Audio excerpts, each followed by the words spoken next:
Is there a design rule that you always follow or one that you think is like absolutely made to be broken?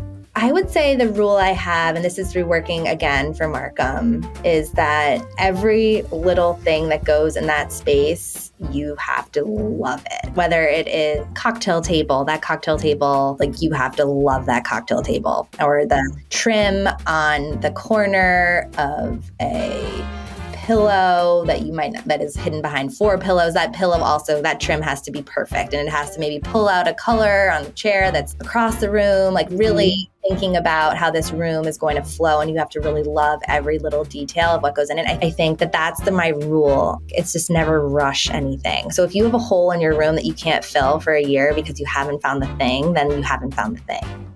Welcome to Talk Shop.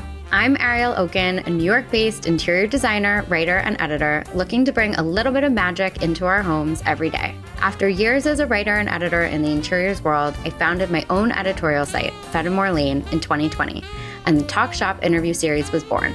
Each week, I delve into the personal experiences of the top interior designers and tastemakers around the globe. This week, I'm joined by Eliza Crater-Harris, the Chief Creative Officer of American heritage brand Sister Parish Design.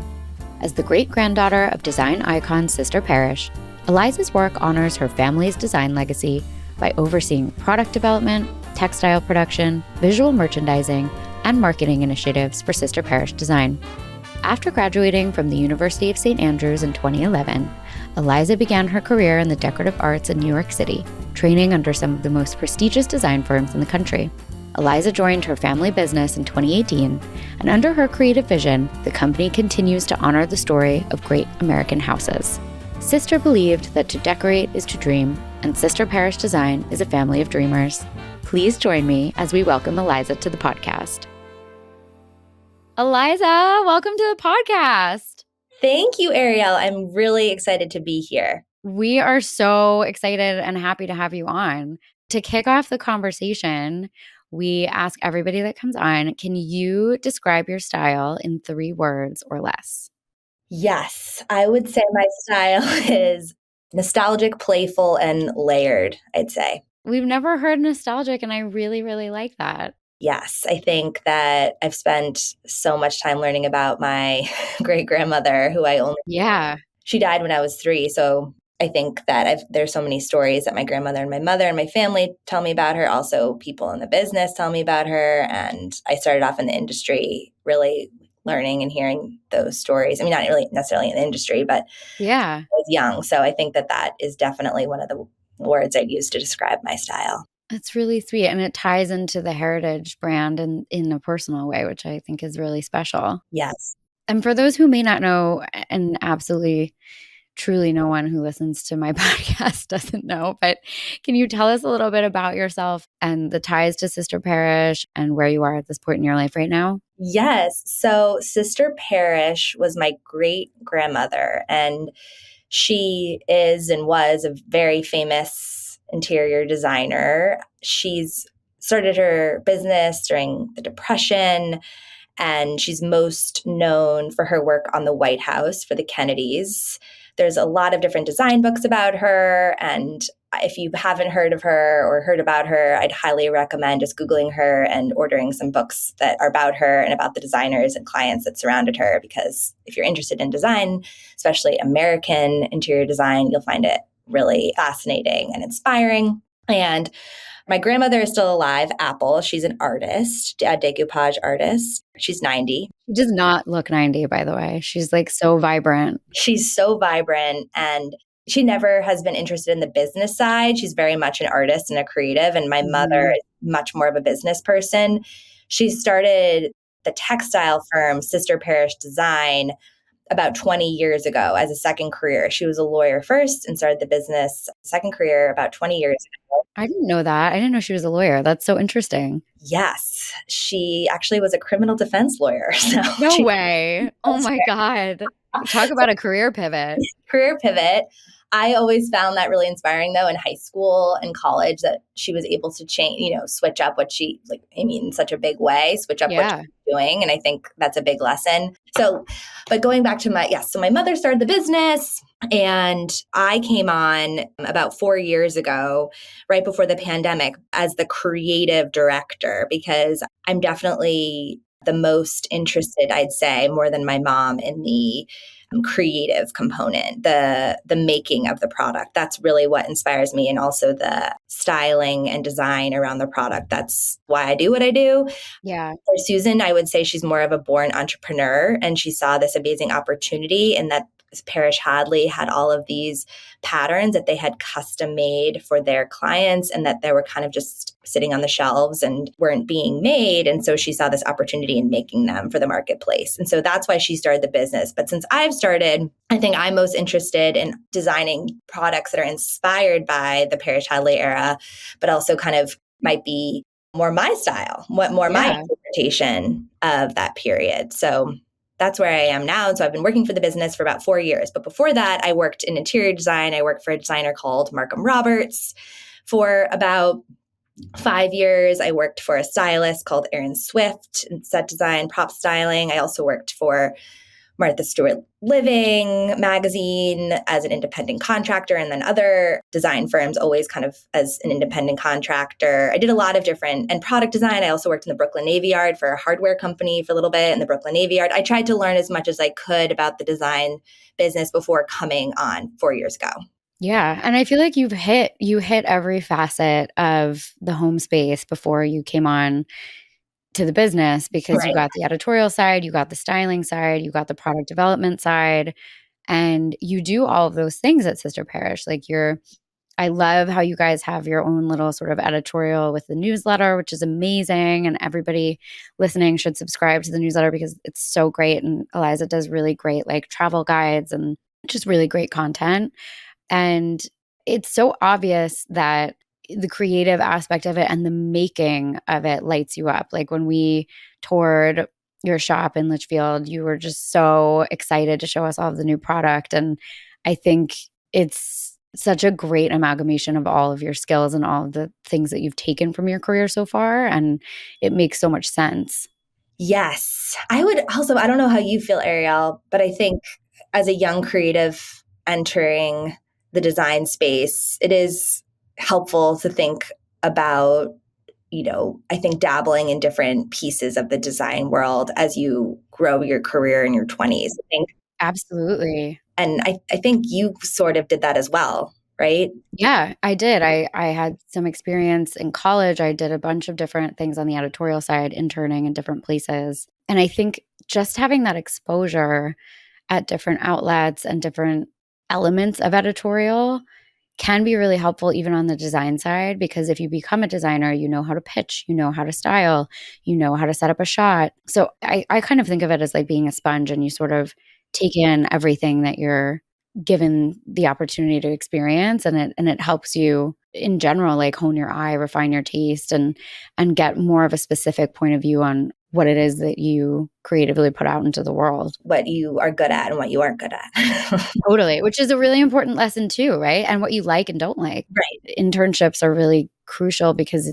you can figure out what you like and don't like, and that can often set the whole trajectory for your career path. I realized I wasn't good at the business of interior design. Yeah. That was my great grandmother's business. And I worked for Markham Roberts for 5 years. And then, I had exposure to other small interior design firms as well. And I realized that the business of interior design, I don't think it's talked about. I mean, it is, but if you are interested in interior design and you want to maybe start your firm one day, I think it's really important to work for someone or ask a lot of questions about what it's really like to run an interior design business. And I knew that I am not the person to do that. Yeah. Well, let's talk about your career so far. I mean, did you always know that you were sort of going to go into design? I had no idea. I was always very conflicted about what I wanted to do. I went to St. Andrews in Scotland. Yeah. And that just felt right. It felt like where I should be, especially after I went to a small boarding school in kind of the middle of nowhere. And this just seemed like a big adventure. And I didn't have to wear like spandex to every class. I could actually wear real clothes and explore European cities. And Such a great experience to go to school outside of the States, I feel like. yes, it just felt like a challenge. It felt like an adventure. It was just the right place for me to be, for sure. When I was there, though, I think I was very much torn about what I wanted to do. I studied art history and international relations. I didn't know if I wanted to go. I think I was probably very influenced by my mother now that I think about it, not wanting to do the easy thing, which would have been and what was the right thing. And sometimes the easiest thing is the right thing, which was Yeah. to go into the creative space, into the interior space. But I was kind of fighting that my entire college experience. I would like intern for a campaign and then I'd work at the Met, and I was always just kind That's of, like me. oh, That's so really? funny. Okay. Yeah. I went to grad school for public affairs. So Okay. I went to undergrad for journalism and I was deciding between politics and fashion. Loved both. So interesting. And so Okay. I like worked on Scott Stringer's comptroller campaign and I totally worked in politics. And then I worked at MTV one summer on their public affairs team and I like fell in love with it. And then I got my master's in that. And then out of school, I was like working in education on like communications and grants and stuff like that. And then started designing on the side. So I had a very nonlinear path to design. Okay. So very similar. Yeah. So I really needed a job.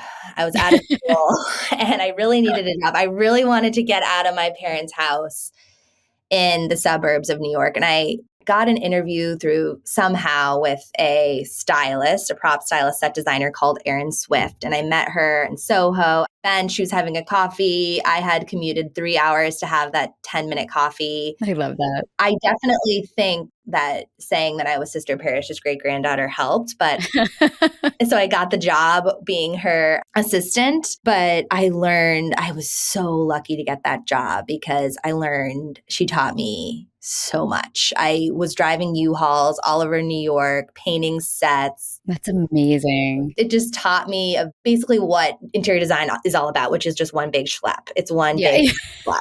I need that on like one of my boat totes. It's one big schlep. Yeah, it's one big schlep. And I was young enough to carry, like 3 LL Bean bags at a time filled with Yeah. stuff. And I know she taught me so much. And then from there, that's how I ended up working for Martha Stewart Living and doing some prop styling and set design, assisting in that for a little while after. So I started in that world, which before working for Markham, where they were like, just send a messenger. I was like, Yeah. Like totally different because Totally then you become the messenger. right, exactly. So it was very good to start that way. I mean, I saw the industry from both sides. Yeah. So then I ended up working for Markham. And then after Markham, though, I realized after working in high end, I wanted to learn about product design on the more kind of lower end. So I worked for this company called Luxe Holdups that's on Etsy. Yeah, I know Lex Holdups. We've sourced from them before. That's so funny. Right. I didn't realize you were there. Yeah, I worked there for about 1.5 years, not very long, but I really loved getting to know the customer, the Luxe Holdups customer, because it was a lot of women from all over the United States through messages on Etsy. Yeah, that's so interesting. Yeah, and I wanted to know more about e-com. And I knew that once I started working for Susan, my mother at Sister Parish, that I wanted to really transform, update, make it so that everyone and anyone could buy our product online and not have a lock and key kind of system that I saw at the D&D. Yeah. Markham. And so that's why to work for Ashley. And then after that, it was time and I started working for my family company.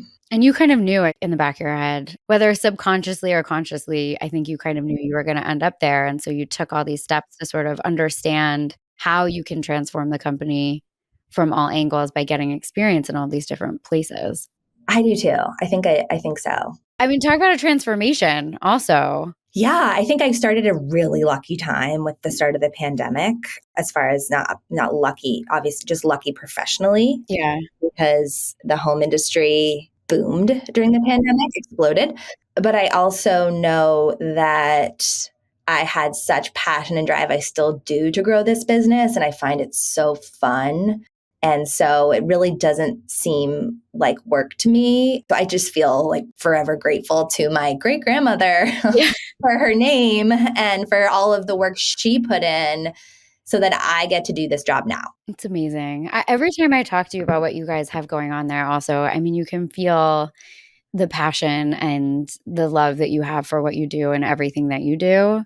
And you're just so lit up about it, which is amazing. I'm so lit up. I also just love our clients. I love that I get to talk to you, and we have such amazing clients. And I know my brand allows me to connect with so many people that I wouldn't normally be able to connect with, you know? Yeah, it's a community. I mean, you Right. get to create a community around a specific type of design lover, which is such a dream from like a branding and marketing and brand building perspective. Totally. And Ariel, you're also so like we have a lot of similar traits, right? Yes. I Yeah. mean, I think Fun Orleans started as at the same time, right? Like during COVID. And it was, for me, it was like just a way to engage design community through editorial because my pitches were on hold at everywhere that I was freelance writing because of COVID, because they weren't taking freelance writers. Yeah. So I want to hear, what was it like growing up in a design family, right? Because like you come from one of the most known interior design families in the country. And it's just so fascinating to me. Did you have a chance to know Sister before she passed away? I knew her. I mean, when you see a photograph of you with someone, you kind of remember that moment. So there's Yeah. photographs of us together. So I feel like I remember her, but I don't know how much I really do. But Yeah.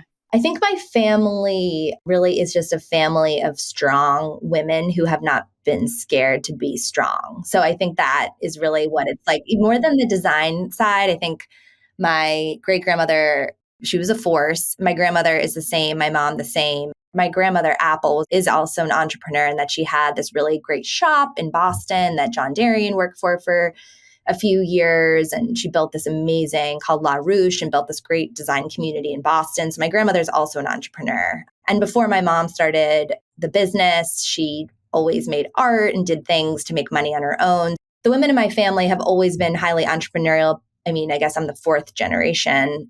So I think that's the piece I take away from growing up in my family. I feel really lucky. Yeah. And like at the time that Sister was working, that was not common for women. She Oh my God. started the firm at the height of the Great Depression. I mean, she was 23, right? Yeah, she really young. Her husband lost his job. She lived a very rarefied life and she didn't want to lose it. So she went to work. Wow. Yeah, and she was smart enough to hire Albert Hadley as her business partner. He worked for her initially, but hiring him was one of the smartest things I think she did. Yeah. And so she really, truly was a businesswoman. And so that is the piece I take away. And then on the design side, my family is always commenting, critiquing what other people's houses look like, or they do it a different way, or why would the houses and rooms they're always topics of conversation. Yeah. Well, it's so ingrained in like the Right. basic fabric of your family, I feel like. Right. So, and I kind of was always taught to have my own opinion, like not to be scared to share my own opinion about how something. Yeah. I love that. I mean, as someone who went to an all-girls school I just think this is such a cool multi-generational story of women who, against all odds and societal norms, created these businesses that went on to be huge successes. So I think that's really cool. Mhm. What is your day-to-day like? I mean, you've got your littles, you're running this business. Yes. I would say my day to day, Ariel, you can probably relate. I think that the most important thing is to make time for yourself and to be alone, which I don't Yeah. know if you're expecting me to say that, but I think, No, it's important. right, essentially all your time is taken up by children and work. So it's about Yep. carving, for me, at least as a creative person, is about carving out, and not even a creative person, just a person, is about being able to carve out that time to be alone. And I think that comes with a lot of privilege that I'm able to do that. Mhm. Enables me to do what I do, because I don't know if I would be able to create the things that I create without that. So my day to day is filled with work and children and about an hour and a half of time that I make for myself to do things to take care of myself. No, you're 100% correct, and I think when you're a creative person, your brain actually needs to be still Right. to have idea generation. Just carving out that time for yourself every other week I will make it a point to get acupuncture because it like helps me center and focus. Right. So it's little things like that I think that are really, really crucial and important. And then I started recently making Thursdays a no meeting day so that I can get through my inbox and also work on my creative stuff that, like, when I'm sourcing or putting fabrics together for a project, or so that I actually have the time to go shop and go to Antique and Artisan, things like that. Otherwise, your whole calendar gets eaten up by kids and work, just like you said. Yeah. Calendar blocking is really important. If you do have to be a business person and a creative person, right? Like putting all your calls on one day. Some people do Yep. that. And then maybe making it so you're walking outside while you're taking your calls, and just trying to kind of like little hacks that can make it so that you don't feel resentful or tired or burnt out, especially when you're managing a team. You want to come to work, like ready to, in a calm, clear way. And Yeah. so, yes. So I would say yes, investing in those things has been really helpful for me. It does take discipline to not, binge the TV show or Yeah. drink a glass of wine. And I'm not saying that I do that too sometimes. Yeah, we all do, of course. Yeah. But having like a baseline of like, Yes. this is, you have your parameters of like what's helpful. And I think that that's super crucial and important. I think that's such a good point. Right. Speaking of day to day, is there a favorite element about your job? Like something that you really just love the most about what you get to do? I think my favorite part is connecting with customers, clients, designers, Mm-hmm. design enthusiasts is one of my favorite parts. I would say that may be equal to designing the product, and it takes years to design the products, and then to see them in their final state and install them in shoots. There's really nothing better than that feeling. Yeah, that's how we feel about installs. Yeah, exactly. Just like an install. I would say both of those pieces, those two pieces are my favorite. And that makes sense, right? Part of what I think is so fascinating about what you're doing and building at the brand is built such an amazing community around the brand's fans and followers. And then you also constantly are churning out these incredible new product and new colorways that are, inspired by the heritage of the brand, but also can translate really beautifully into any type of modern interior as well. And I think that kind of ties into what you just said about what you love the most about what you get to do. Yes. And I think I want our products to be something that you would tell your clients that this will last. This is something to invest in. That's very important to me when I'm making product. Mm-hmm. And it's true. My outdoor furniture is all upholstered in Mahalo Performance, and it Yeah. it looks really good, and it's been outside for 3 years. Yeah. It really will stand up to rain, sun. It really will. Yeah, it does. And so that's what's fun for me. And to learn how to make these products takes research. On top of the design component, there's a lot of other factors that go into why I make things. And I want to stay I don't ever want to grow to be too big. I always want to have a small curated collection of things that designers know that they can come to me for and trust that I'll do them really well. Mm-hmm. I love that. I think it's so true because I think when you start to get too big, you almost lose your soul, like your like identity, your brand soul, your brand identity. And when things are curated and have a really sharp and distinct point of view, it's easier for the consumer to sort of discern like what you're all about. Yes, I hope so. I hope so. And the flip side of that, I know that designers they have a lot of different projects that might require different colors or grounds or things that would make our patterns potentially work in a space that they've designed. So my goal is to make it so that designers have more options. Yeah, and you can custom color anything with you guys, which is amazing. You can, but making that really clear about how that exactly works and what the timeline is. Mhm. And that is something I'm working on now, so that designers will come to us also as a partner in making custom one-of-a-kind pieces for their clients, because ultimately that's where I come from. I come from that world. So Yeah. that's also equally important to me. Yeah. So how to straddle that really is about the communication factor and the tech factor. So Yeah, which I feel like you guys have nailed. I mean, shout out to Claire. We love working with Claire. yeah, Claire is amazing, and Parish is the one who helps me build out the site. Yes, Parish is amazing also. You have a great team. I mean, Yes. we talk to them all the time and like they are so on it and so such a beautiful embodiment of like the brand that you guys have and they're just a joy to work with. Ariel, I love that. Thank you for that. No, it's true. We love working with your team. They're amazing. Oh, thanks. That's a really big compliment, and I agree. They're unbelievable. So I think this tech component and communicating this to designers is what is takes up most of my time, quite honestly, right Mhm. now, because I'm having to learn about this. I didn't work for a tech company before Yeah. starting at Sister Parish, so I didn't do that. So I'm learning on the job. There's some things about being an entrepreneur that you could have never predicted become extremely important to your day to day, Yes. but somehow you have found yourself spending hours researching how to figure them out. So Yeah. it hits everybody with like these random curveballs. Random curveballs. And I think we're lucky. I think the community that we're part of, other designers, entrepreneurs in the home space, I think I found them to all be very generous. So when Oh, I run yeah, into an issue absolutely. or there's something I can't figure out, most of the time someone has someone or, helps you kind of skip some steps that might have really brought you onto the wrong path. Yep. I think also that is the really great part of the industry that we work in, which is why I love, the Business of Home podcast and your podcast. Yes. I love the Business of Home podcast and the Thursday show. Like, I love everything that they put out. Me too. They really understand the trade listener. And I think Yes. it's just so helpful. Like, I always get such great tidbits from everything that BOH puts out.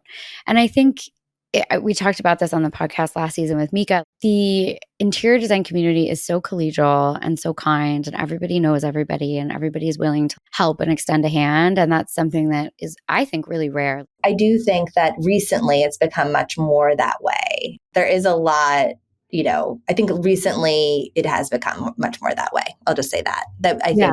think, I genuinely believe a rising tide lifts all boats. Hmm. And I do believe that a lot of people in our industry feel the same. And we couldn't really do any of this without one another. And so that's another really fun part of it's like how we all like to play is to design. So it's just really fun to be together and to, not play together. That sounds so corny, but No, I mean, I understand what you're saying. DLN is a good example, right? It's bringing designers together over a shared passion right. and kind of lifting up everybody. Like they give like the shout outs and the emails of who had an accomplishment that week or who had a book released or who had something, put out in print. And I think the collective sharing of people's wins and successes and then also being able to help somebody when they're in a pinch. Mm-hmm. Who's your favorite sofa doctor? Like, right, exactly. It's essential. Yes. yeah, some of my really close friends I've made from Mm-hmm. things like that, Mm-hmm. I'm with you on that. Speaking of the industry, Yes.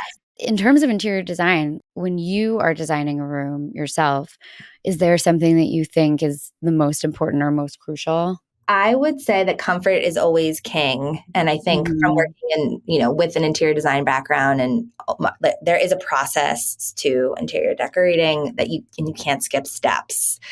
So I would say that a great floor plan is essential to a room. Absolutely. Don't you agree? Yeah. I feel like I have read Bunny Williams' book so many times. Right. And I told her when she was on the podcast, I have her in my head when I'm doing floor plans. Does this person have a place to put their drink? Where are Right. they going to put their feet up? Is it comfortable when people are having a conversation? How does the conversation flow where the chairs are, Right. facing each other? Like they sound silly, but when you do like the 10,000 foot zoom out of what our job is, it's to create a home that feels really livable and feels like the client and feels functional for them. Mm-hmm. So when you ask a client, when you're first starting on approaching a room and you ask a client, how do you envision utilizing this room? The floor plan is where everything begins because if you don't have the layout right, they're not going to use the room in the right way. No, they're not going to use the room that way. And I think also good interior designers, you kind of pull it out of them because sometimes people just, when they're looking at a blank, a blank slate, a house that they haven't yet moved into, it's hard for them to envision how they would even live in the home. Absolutely. And that's why they hire a designer. Right. So I think for me, it's take just slowing it down, like Mhm. I think my favorite part is playing with pattern and color. Which you're so good at. That's my fun, that to me is just fun. I totally just rely on instinct and it's just the best. And I think through my lucky experiences working in the industry and living in the houses that my great grandmother designed and my time visiting houses in Europe and call it just all my experiences make it so I find that just to be really fun and I don't really overthink the decorating part. Yeah. Nice, but so I don't have clients. This is for myself or for my brand, so I can do what I want. Yeah. I think when it's for yourself also, it's the most fun and freeing if you allow yourself to just go with your instinct and go with your gut. Because I think a lot of times some designers get really tripped up on it's the hardest to do your own home because what is this saying about me or blah, blah, blah. But if you just sort of listen to your intuition and follow that, I think the best comes from that because it kind of can take you in some unexpected places. Totally. If it feels right, it is right kind of thing. Yeah. One of the best things that Annie Meyer Shire said when she was on is that Nancy has a post-it on her computer, and I think she said Hallie, her sister, does too, of go with your gut, which Yes. I think is the best design advice for people in the industry because people in the industry know what they're doing, and oftentimes you can just get in your own head. And so go with your gut, I really love. Totally. And that's why I think interior design people are major salesmen and they have to be like a really good at believing in your work, right? So when you're pitching, Yeah. you have to really believe it in your bones. This is the right way to go and be able to explain why.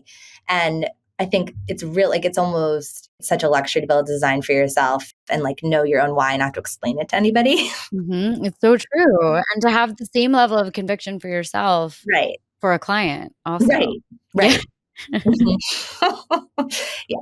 Is there a design rule that you always follow or one that you think is like absolutely made to be broken? I would say the rule I have, and this is through working again for Markham, is that, every little thing that goes in that space, you have to love it. Whether it is Mhm. little tiny cocktail table, that cocktail table has to be like you have to love that cocktail table or Yep. the trim on the corner of a pillow that you might not, that is hidden behind four pillows. That pillow also, that trim has to be perfect and it has to maybe pull out a color on the chair that's across the room, like really Mhm. thinking about how this room is going to flow and you have to really love every little detail of what goes in it. I think that comes from me, working for Markham. He was an excellent business person and spent people's money. He knew how to spend people's money in a way that was not only providing them with like this major, like luxurious, creative, imaginative space, but also in a very thoughtful way. And Mhm. that was something where that's just totally in me now. So And Markham is so talented. I mean, his he's so book is one of talented. my favorite books that I have. I think he's just tremendously gifted at really layered, textured, beautiful design. Right. And that comes from patience and attention to detail. So Yep. I think that's my rule. I think it's just never rush anything. So if you have a hole in your room that you can't fill for a year because you haven't found the thing, then you haven't found the thing. I love that. It's so true. And it's hard and you want to, there's just no impulse buying. Yeah. I think social media is tricky because it can make people feel like everything has to be done at once and it has to be done immediately. And I think you're exactly right in that those magic pieces come over time. That layered look comes over time. Mhm. And also, don't just put something in the room to fill a hole because then it ends up looking meh or like kind of off. And when everything is 100, that's when a room really sings. Completely. So it's all about this process. And for me, I guess that's my rule. It's just like I'm extremely impatient most of the time, like, mostly everything. So maybe this is just what it is, I think, in interior decoration, especially when you're in really high end interiors like we are, where there's no rushing it. And that's why people hire designers because of their experience and their ability to source in ways that most likely will make it so you will hit install dates and source it. But Totally. And I like your point about how the trim on the pillow that might be overlooked right. because it's behind something it pulls the fabric from the chair in the corner Right. and it ties the palette together. Like that level of consideration and tying things up with a bow is what this level of design is. And so I think that's a really good point. Oh, I have something that would be good, a good tip for people, I think, and that Mark, Oh, yeah. well, for decorators, for designers, I think it's really good to make sure to make, and I don't know how you feel about this, but like we were all about, or he was all about, and I'm all about now is, and I think my great grandmother was all about it, is custom lampshades and pillows. And those are expensive. So Mhm. proposing those at the beginning of the project, because those, like with the rug or with the sofa, because you don't want to run out of budget for those things, because those things really are what is going to make that room feel like tied up like a bow, like you said. Yep. That's exactly right. When we present the whole house at once Mm-hmm. and the whole budget at once, the entire FF&E scope at once. Right. And we even allot 10% in our FF&E budget for accessories at the Mm-hmm. end, where we'll go to A&A and we'll go to all these places and grab tchotchkes and pottery and what have you. And that's usually a lot of shopping in person. But to present everything at once, you don't end up in a situation like you just said, where all of the really they seem small, but they're really big, like the lampshades and the custom pillows. That's what makes projects feel custom and thoughtful and considered and executed like a professional. Mm-hmm. So that's a really good tip, I think, for designers is to think comprehensively about your budget and bake that stuff in from the get-go so that you're not scrounging at the end to be able to add those types of things that make such a high impact. Totally aligned. Mm-hmm. Looking back through your career, have you had a mentor? And if so, how have they sort of helped to shape your trajectory as you've gone from editorial to styling to now sort of running the business? I think my mother is my mentor. Oh, I love that. I feel like it's taking me a long time to admit that. Oh my God. We're doing a lot of emotional work here on the podcast. No.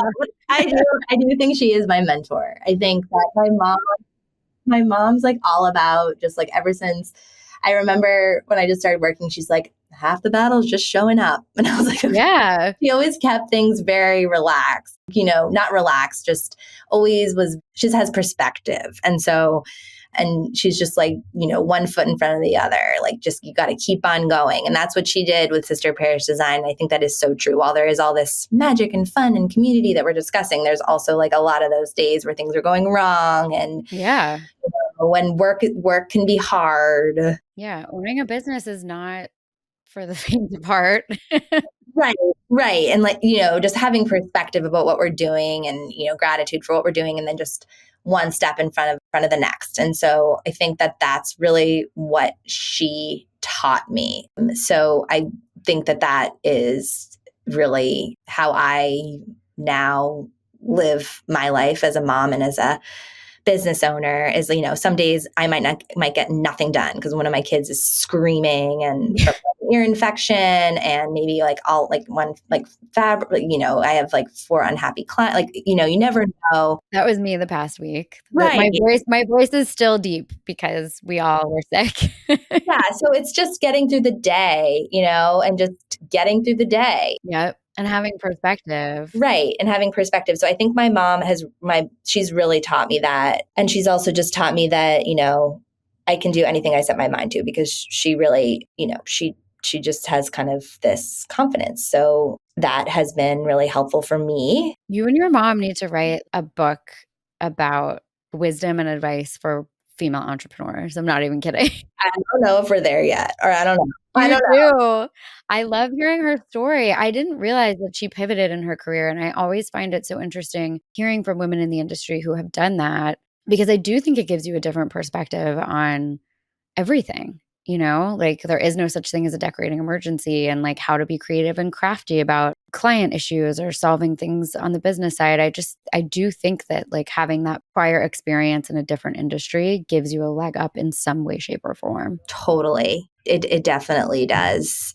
And for her, I think she's in this world for very different reasons than I'm in this world, which allows us to be amazing partners at Sister Parish Design. So, I mean, I love a mother-daughter duo working together. My mom is like my best friend, so I love that. A little bit about you personally. What do you think your home says about you? I would say my home is very much in transition, and I think I am too. So I would say that my home, it's about to go under construction. I'm about to do full construction on my house. That's so exciting. Yes. So that's really exciting. And my house is from the 1700s and it's old and it's not functioning properly at the moment. So I would say my home right now is quite chaotic. Well, that's also life with toddlers in general. Right. But I'd also add that I love to collect beautiful things and I love antiquing and finding just random objet and antique textiles and furniture that just make me feel good and excite me. And I think I have a lot of that scattered everywhere. So I would say that my home shows my interest in design and collecting. And, I think you would get a sense for my eye if you came over. It's just not complete. And that, like, I feel like no one's home is ever Right. really done, like, it's just like life is constantly evolving and your home is too, and I think it evolves with your life stage too, how old your kids are, if you don't have kids or, Totally. all of that. My favorite photo from your house is that beautiful room that you did with the yellow chintz. It's so pretty. Oh, yes. I I know. love that room and that photo, and Reed did such a beautiful job photographing your house. I mean, it's just so beautiful, and Mika styled it, right? Yes, she styled it and Reed took it, but So pretty. that's showing my ability to tap into set design and interior design, quite I honestly. mean, what a So beautiful that's job you did. I love, love, love that, and that fabric, we actually just spec'd for a project. I love that fabric. The yellow is just such a Cersei. beautiful buttery yellow. Yeah, Cersei. It's a beautiful fabric. I agree. What are some of your favorite places to shop for home? So right around the corner, I always talk about Montage Antiques. The best. Right around the corner from me, and I love going there, and I go there a lot, I have to admit. I'm living down in Palm Beach right now, in West Palm Beach, and again, I'm falling in love with places like Show Pony, and there's a really fun bamboo and rattan store that I just went into, Circa Who, I love Circa Who. Palm Beach Regency. Palm Beach Regency is amazing. Corinne helped us so much with our Kips Bay space. I mean, there's so many great, like, Authentic Provence. There's so many great antique shops down there. It's unbelievable. And just the sheer breadth of what you can find down there, it's fantastic. I know. So I would say right now those stores are on my mind. But wherever I am, I always like to find the antique shops. I love it. Me too. I found some places in Great Barrington from you that I'm, like, obsessed with now. Yes, I know there's so many good You places. have the best lists. If anybody needs, like, lists for where to antique, Eliza is your girl. Yeah. Where do you find inspiration? Like, are there, like, social media accounts that you love? Are there vintage books that are your favorites? Like, where do you sort of get lit up in terms of new stuff? I love small brands. I love Mhm. brands there's this one in Florida called Caniglio. She's making clothes. Yes. I love her Instagram account. Yeah. The shop is so cool. She's, like, from Palm Beach, and Yes. the clothing, it's, like, size free, which is so cool, and the clothes are gorgeous. Yeah. And she just has such a strong perspective. She's not scared to share it. You feel like you're totally absorbed in the brand online. And then the store is even better. The Yep. store is even better, which I think is really important, obviously. So it's really small. It could be home or fashion, quite honestly. But whenever I come across a brand that just has so much fire and passion, enthusiasm behind it, that's really that's really what lights me up.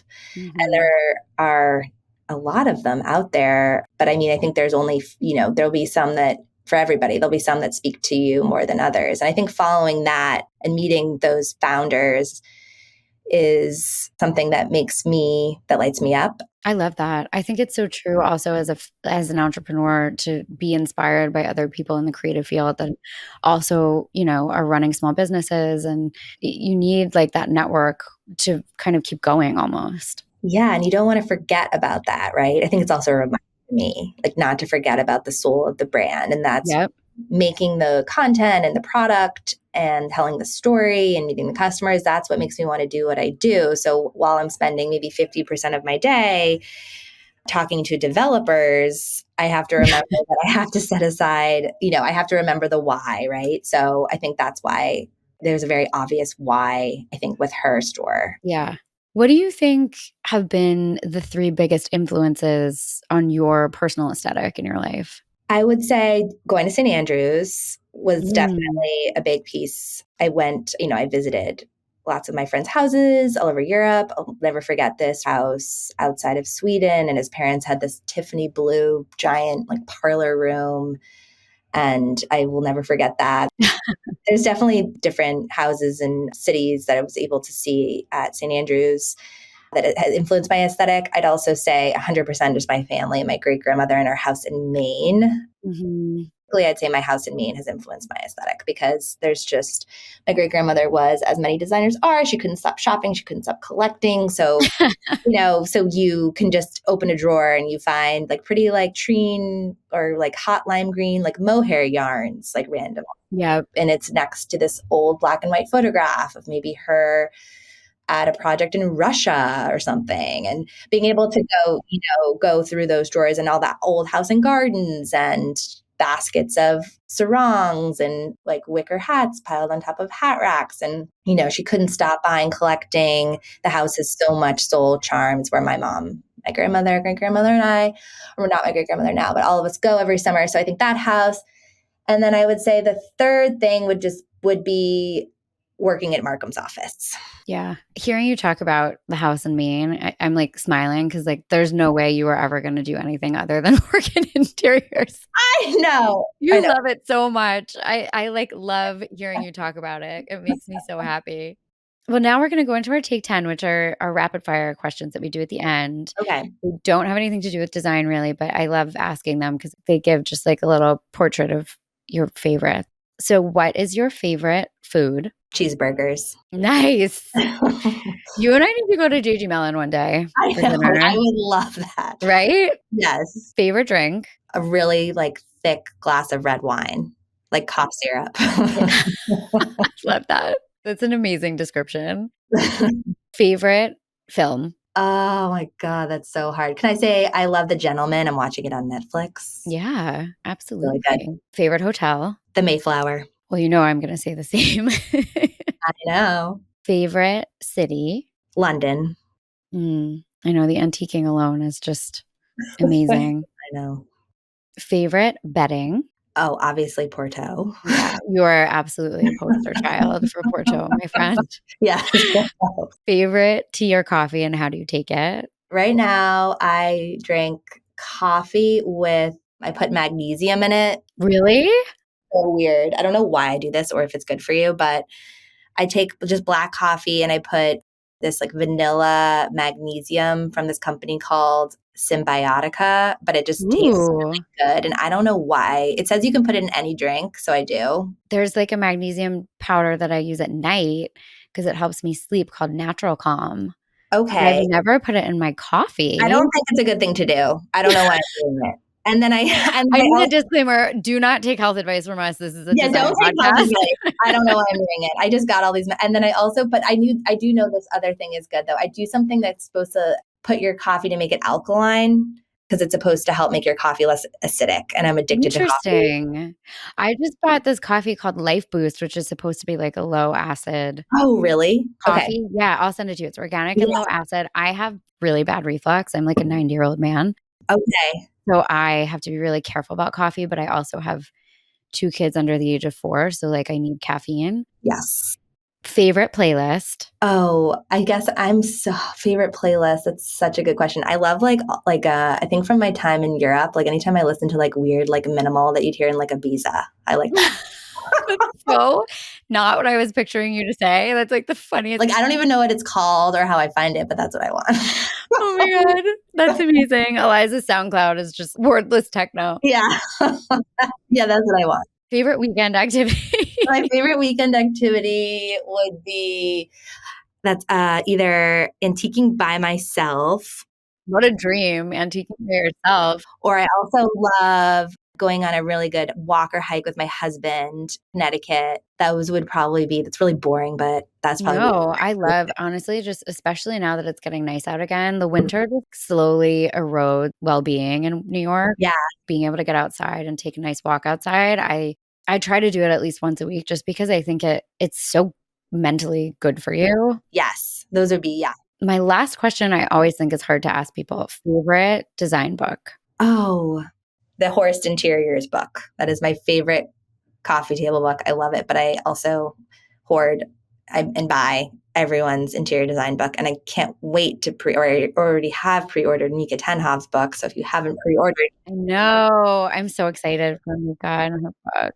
Well, a final few words. What are you working on right now? Do you have any new projects you can tell us about yet? So I have designed some new textiles that are inspired by Palm Beach, Florida living. And I'm shooting them at the end of the week with Nick Mealy and Mika Tenhov. That's so exciting. And I can't wait to show them to everybody and for the shoot to be released. Oh my God, that's amazing. Where are you shooting them? On Palm Beach. Oh my God, cool. Yes.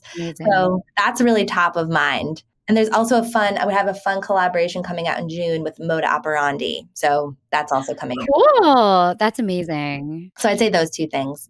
You guys always have the best partnership. Oh, good. Thank you. You do. Do you have advice for someone looking to define their own interior style?